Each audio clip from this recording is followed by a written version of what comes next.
I'm watching my wife have Zex another man on my laptop screen, and all I can think is how much I overpaid for this PI.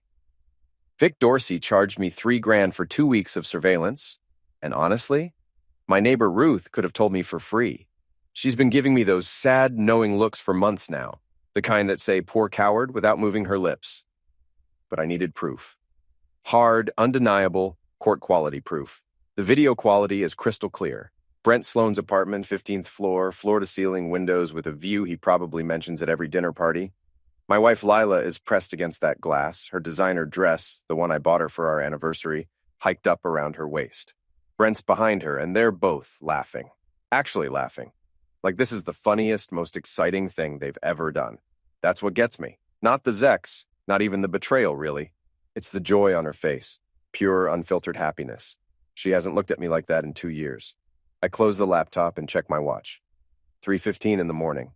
In exactly 9 hours, I'm supposed to marry this woman. Again. Renewing our vows, she called it. Recommitting to our love, she'd said, those green eyes wide and earnest. We've grown apart, Jack. This will bring us back together, I'd agreed.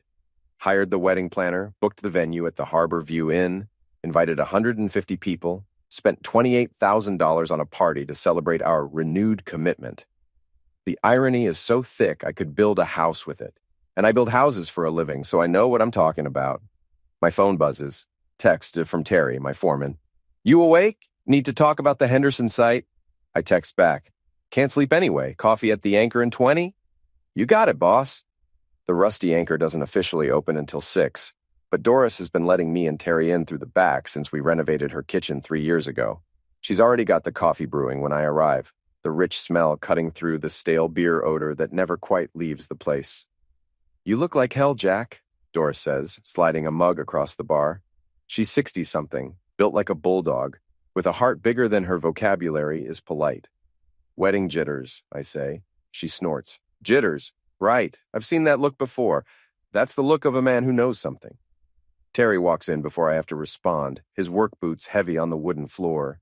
He's been with me for 8 years, since I started handling construction. Loyal as a dog, twice as protective, and built like he could bench press a truck. "So, what's really going on?" he asks, dropping onto the stool next to me. "And don't give me that wedding jitters nonsense. You don't do jitters." I pull out my phone and show him a screenshot from the video. Nothing explicit, just Lila and Brent in a restaurant. His hand on her thigh, her leaning in close. Terry's jaw tightens. "When?" "Been going on for 4 months, since Brent transferred here from Boston. You gonna cancel the wedding?" I smile and Terry actually leans back a little. "No, I'm going through with it. Jack, every detail, every moment, exactly as planned." Terry studies me for a long moment. "You've got something." "I've got everything, and at exactly 6:30 tonight during the toasts, everyone else will too." Doris refills my coffee without asking. "I always liked you, Jack. You're quiet, but you're not soft. People forget that. People underestimate quiet," I say. It's their first mistake. The wedding day unfolds like a perfectly choreographed play. I'm calm, eerily calm. My best man, Dave, soon to be ex-best man, but he doesn't know that yet, keeps asking if I'm okay. "You're too relaxed, man," Dave says as we're getting ready in the Harbor View's groom suite. "Most guys are sweating bullets. You look like you're about to watch a football game." "Maybe I just know what I want," I say, adjusting my tie in the mirror. What I want is revenge. Cold, calculated, absolutely devastating revenge. Dave laughs. "Lila's lucky. You're the most stable guy I know." Stable. That's what everyone thinks. Jack Hanlon, the steady contractor. Reliable, boring even. The guy who shows up on time, pays his bills, doesn't make waves. I've cultivated that reputation carefully over the years. It's useful, being underestimated. The ceremony is beautiful. Lila looks stunning in white, which feels like a sick joke, but I keep smiling. We exchange vows. Her voice trembles with emotion, real tears in her eyes. She's either a sociopath or she's compartmentalized this so thoroughly she actually believes her own performance. I say, I do and mean it. I do take this woman, for better or worse. I do promise to honor this commitment. I just don't promise to honor her. The reception is at the same venue, a gorgeous waterfront space with sunset views. 200 guests. Lila invited more than we'd originally planned. Everyone should witness our love, she'd said. Careful what you wish for, sweetheart. Dinner is served. Salmon or beef, fancy wines, a cake that cost more than my first car. I make small talk with relatives, accept congratulations, play the happy groom. Lila is radiant, working the room like the social butterfly she is. She's good at this. The performance, the charm. Brent Sloan is here, of course. Table 7, with the business associates crowd. He's been carefully avoiding eye contact with Lila all evening, which is smart, but not smart enough. I watched him slip out earlier to take a call, watched Lila disappear to fix her makeup 3 minutes later. They met in the garden, 30 seconds of whispered conversation. Brent touched her arm. She smiled. I memorized every detail.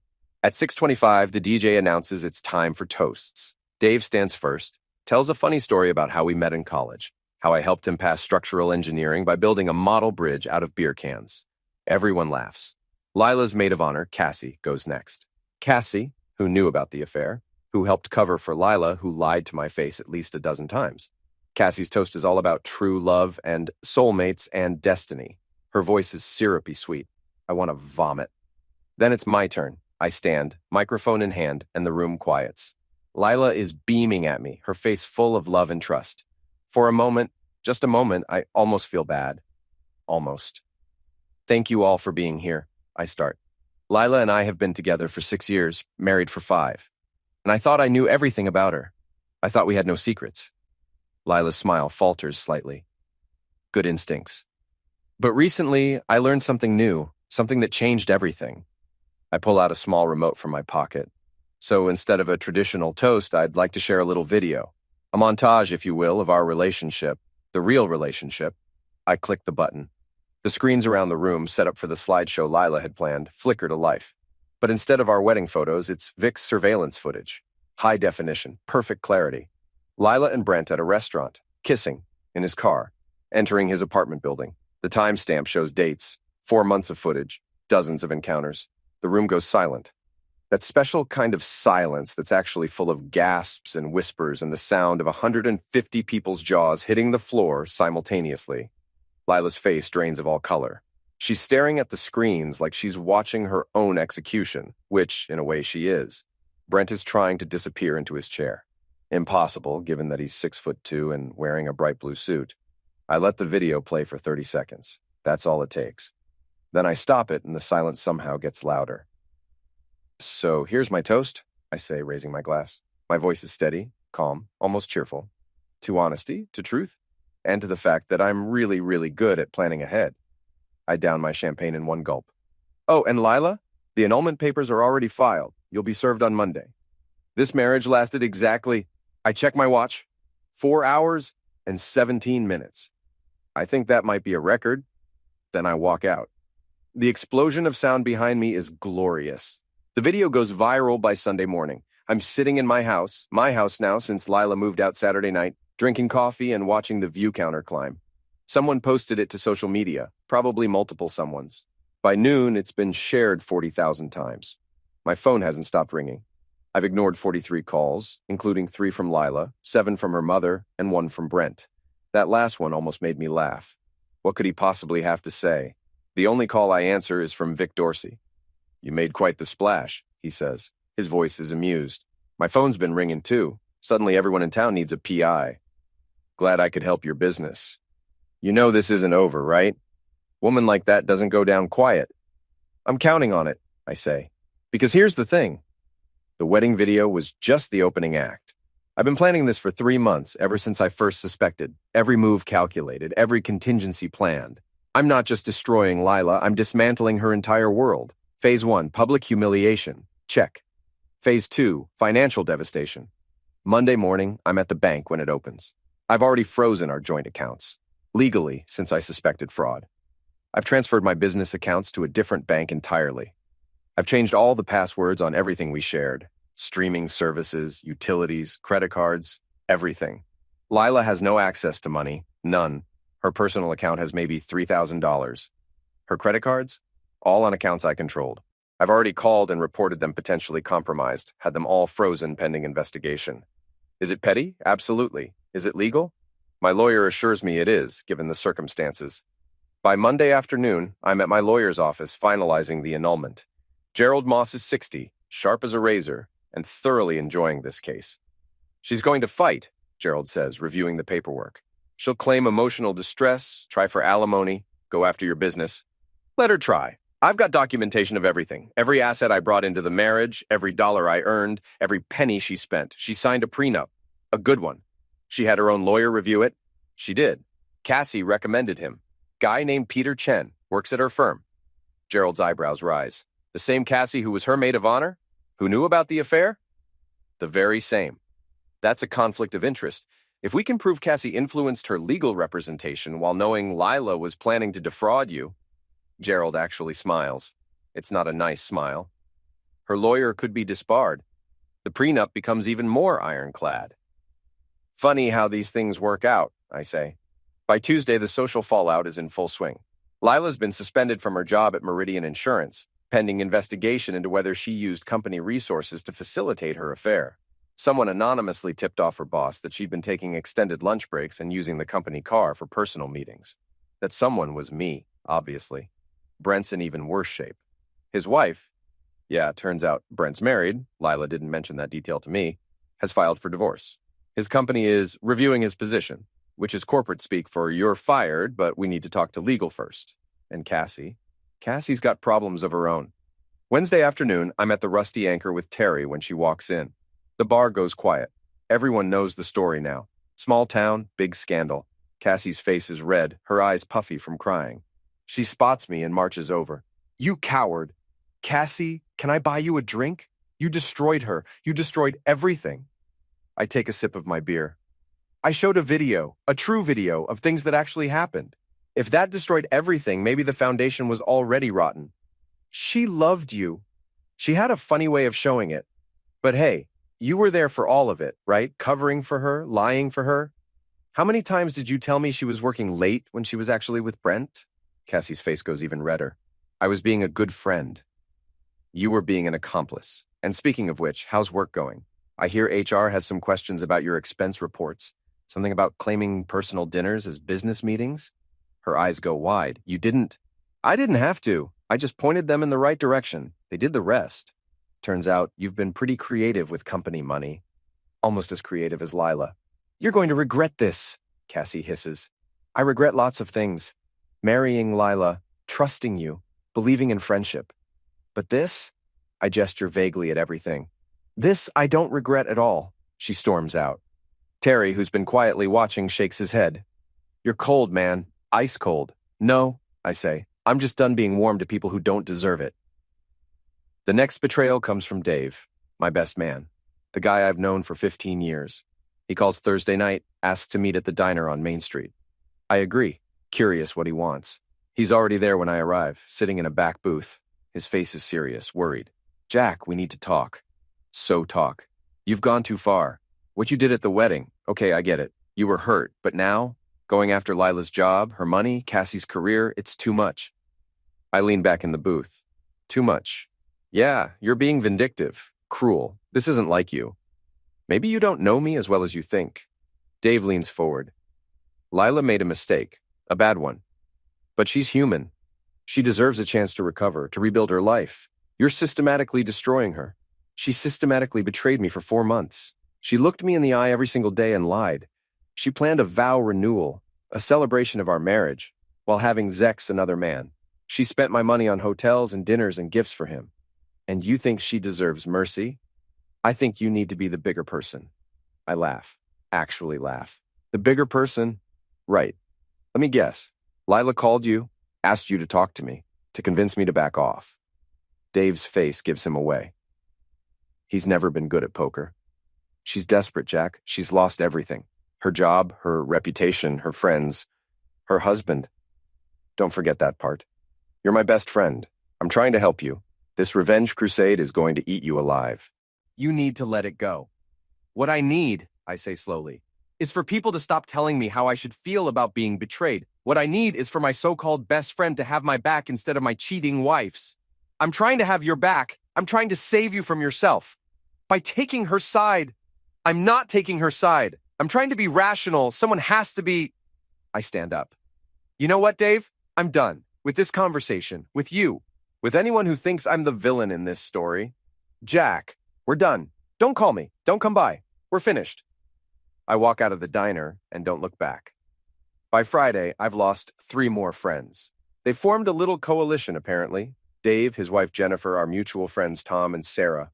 They've all decided I'm out of control, that I need an intervention, that I'm letting anger consume me.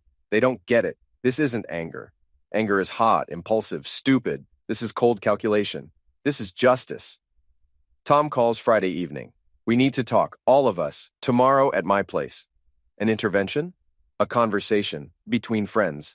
I'll be there, I say. Because here's the thing. I'm not avoiding them. I'm not hiding. I want them to say what they need to say. I want to look them in the eyes when they betray me too. Saturday afternoon, I show up at Tom's house. It's a nice place. I should know, I built the addition 3 years ago. Tom and Sarah are there, along with Dave and Jennifer. They're all sitting in the living room, faces serious, an ambush disguised as concern.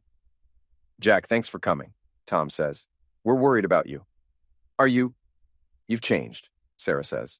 Her voice is gentle, patronizing. Ever since the wedding, you've been different, harder, angrier. I found out my wife was cheating on me. That tends to change a person. But the way you've handled it, Jennifer says, it's not healthy. You're destroying people's lives. One life, I correct. Lila's. And she destroyed mine first. That's not true, Dave says. You're successful, you've got your business, your house. My marriage was a lie. My wife was a lie. The last 5 years of my life were built on deception. But sure, I've got a house. That makes it all okay. We're not saying it's okay, Tom says. We're saying you need to move on, heal. This vendetta isn't helping. I look at each of them in turn. Let me ask you something. Did any of you know? Silence. Did any of you suspect, see something, hear something, and not tell me? More silence. But Sarah's eyes flicker, just for a second. Sarah, she looks at Tom, then back at me. I saw them once, at a restaurant. They were just talking. I thought maybe it was work-related. When? 3 months ago. 3 months. She knew for 3 months and said nothing. Anyone else? Jennifer raises her hand slightly. I heard rumors. From Cassie. But I thought they were just gossip. You didn't think to tell me. I didn't want to upset you over rumors. I nod slowly. So let me get this straight. You all knew or suspected or heard things, and none of you said a word. You let me plan that vow renewal. Let me spend $30,000 on a party. Let me stand up there and make a fool of myself. But now that I've fought back, suddenly you're all concerned about my well-being. That's not fair, Dave says. Fair? You want to talk about fair? Here's what's fair. You're all complicit. Every single one of you. You protected her instead of me. You chose her comfort over my right to know the truth. And now you have the audacity to tell me I'm the one who's gone too far. Jack, please, Sarah starts. No, I'm done with all of you. You want to be friends with Lila? Fine. But you don't get to be friends with both of us. You made your choice. You made it 3 months ago when you decided to keep your mouths shut. I walk to the door. You're going to regret this, Tom calls after me. Pushing everyone away. You'll end up alone. I turn back. I'd rather be alone than surrounded by people who smile to my face and stab me in the back. At least I'll know where I stand. 2 weeks after the wedding, I'm sitting in my office at the construction site when Vic Dorsey calls. Got something interesting for you, he says, about Brent. I'm listening. Guy's got a history. 2 previous jobs, both ended badly. At the first one, he was fired for related to sex harassment. At the second, there was an incident with a coworker's wife. Nothing proven, but he left voluntarily right after. So he's got a pattern. A clear one. And here's the kicker. Lila knew. I found emails between her and Cassie from 6 months ago. They were laughing about it. Called him dangerous and exciting. My grip tightens on the phone. Send me everything. The emails arrive an hour later. They're damning. Not just evidence of the affair, but proof that Lila knew exactly what kind of man Brent was. That she pursued him anyway. That she found the risk thrilling. There's more. Texts between Lila and Cassie discussing how to hide the affair, how to use my work schedule against me, how to gaslight me if I got suspicious. One text from Lila. Jack's so trusting. It's almost too easy. Cassie's response. Just don't get caught. You've got a good thing with Jack's money. I read that line 5 times. Jack's money, not Jack. Not our marriage. Not our life together. My money. That's when I realized this was never about love or passion or even attraction. This was calculated, financial. Lila was hedging her bets, keeping me for stability while pursuing Brent for excitement. And if it all fell apart, she'd have planned to take me for everything in the divorce. The prenup must have been a shock to her. I remember now, she'd pushed back on it initially. Said it showed I didn't trust her. I'd held firm and she'd eventually agreed, probably thinking she could work around it later. But then I caught her before she could execute whatever endgame she'd planned. I forward everything to Gerald Moss, my lawyer. Then I make another call. Meridian Insurance, how may I direct your call? HR department, please. I have information about employee misconduct. By Monday, Lila's been fired. Not suspended, terminated. The emails and texts show she used company resources for personal matters, lied on expense reports, and violated the ethics code. She's not just unemployed, she's unhireable in the insurance industry. Word spreads fast in professional circles. Cassie's gone too. Same reasons, plus the financial irregularities I'd pointed out earlier.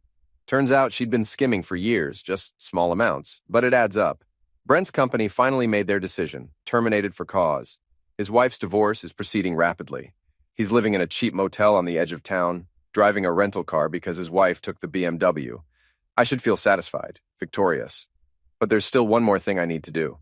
Tuesday evening, I drive to the Rusty Anchor. It's crowded, always is on Tuesday, wing night. I spot Dave and Tom at a corner table with their wives. They see me too. The conversation stops. I walk over. Can we talk? I ask. Dave looks surprised. Yeah, of course. I pull up a chair. The 4 of them are watching me warily like I might explode. I've been thinking about what you said, I start. About moving on, about healing. Jack, Jennifer begins, but I hold up a hand. Let me finish. You were right about some things. I have been consumed by this, by revenge, by anger. It's taken over my life for weeks. They're nodding now, hopeful. But here's the thing. I don't regret it. Any of it. What I did to Lila, to Brent, to Cassie. They earned it, every bit. They made choices.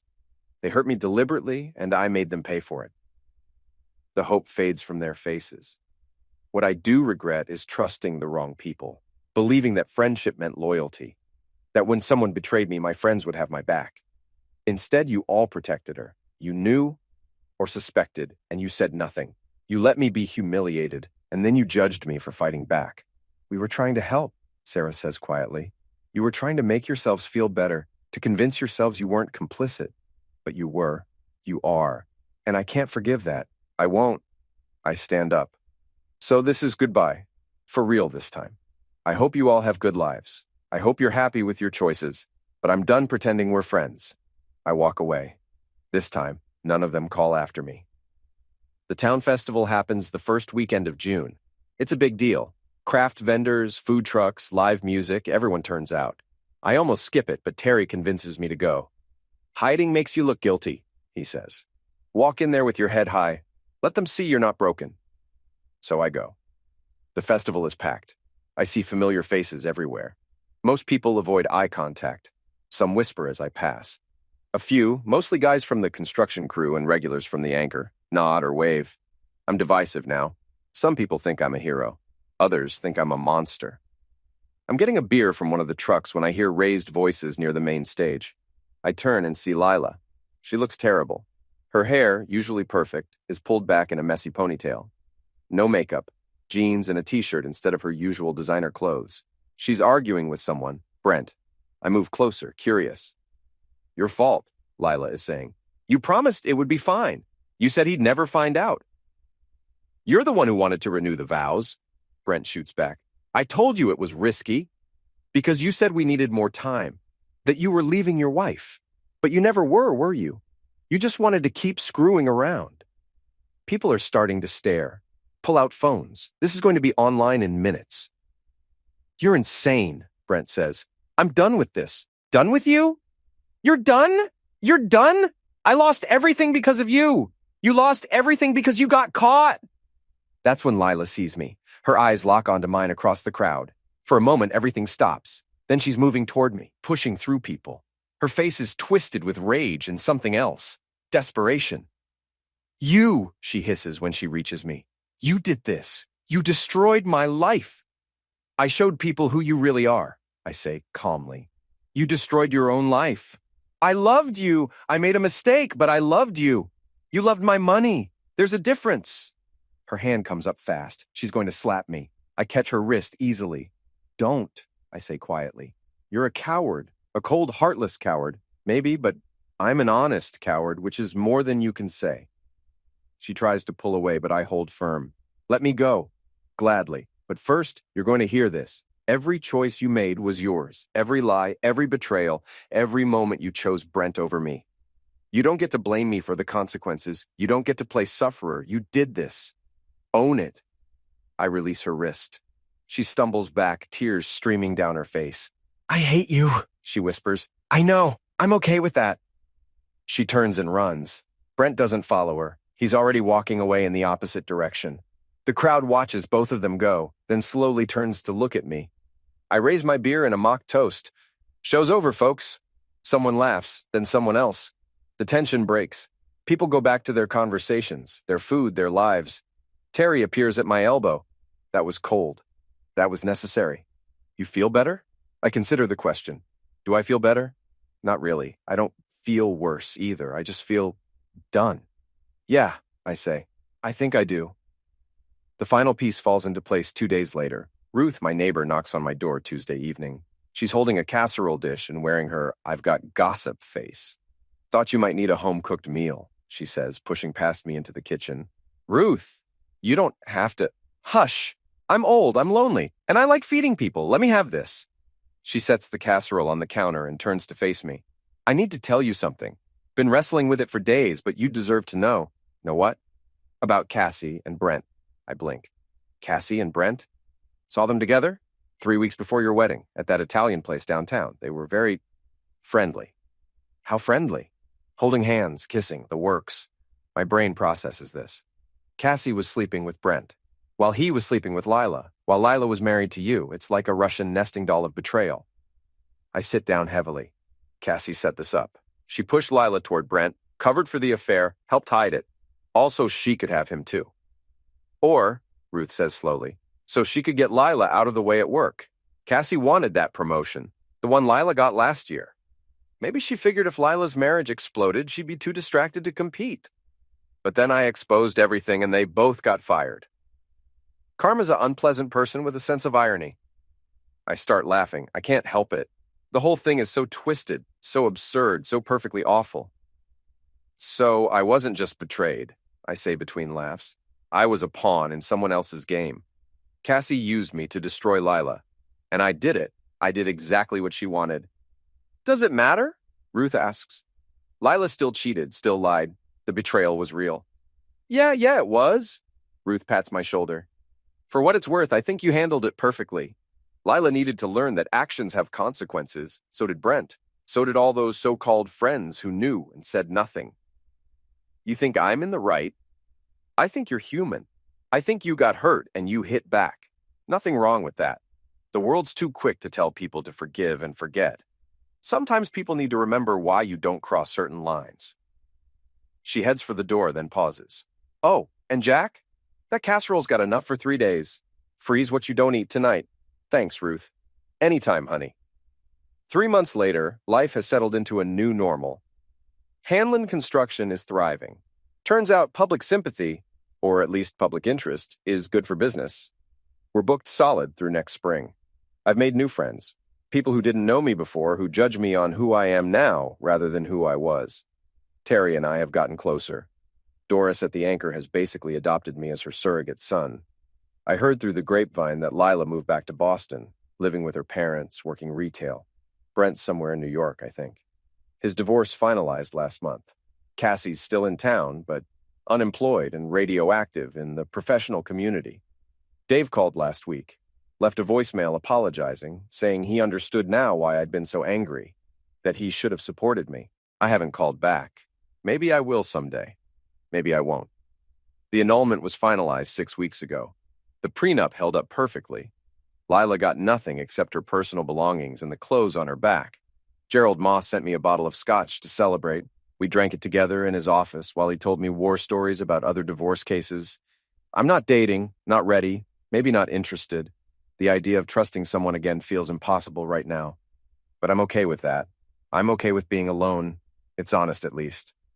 Saturday afternoon, I'm at the Anchor having a beer when the door opens and a woman walks in. Mid-30s, auburn hair, confident walk. She looks around, spots me, and heads over. Jack Hanlon? That's me. I'm Rebecca Walsh. I'm a writer.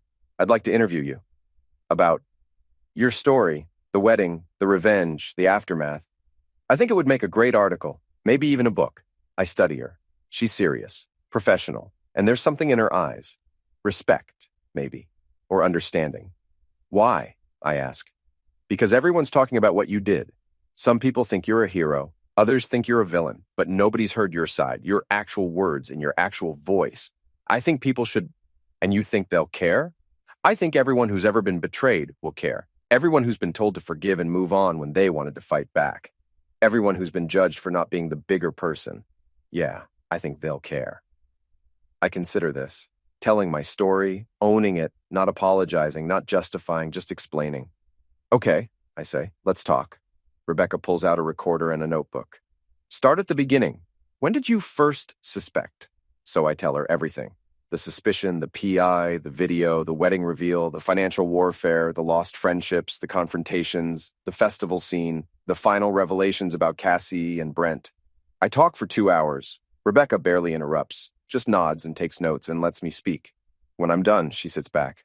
That's quite a story. It's my story, for better or worse. Do you regret any of it? I think about the question, really think about it. I regret trusting the wrong people. I regret the years I wasted on a marriage that was a lie. I regret not seeing the signs earlier. I pause. But do I regret the revenge? The way I fought back? No, not even a little bit. Even though you lost friends? Even though half the town thinks you're cruel? Those weren't real friends, and I don't care what the town thinks. I care what I think, and I think I did what I had to do.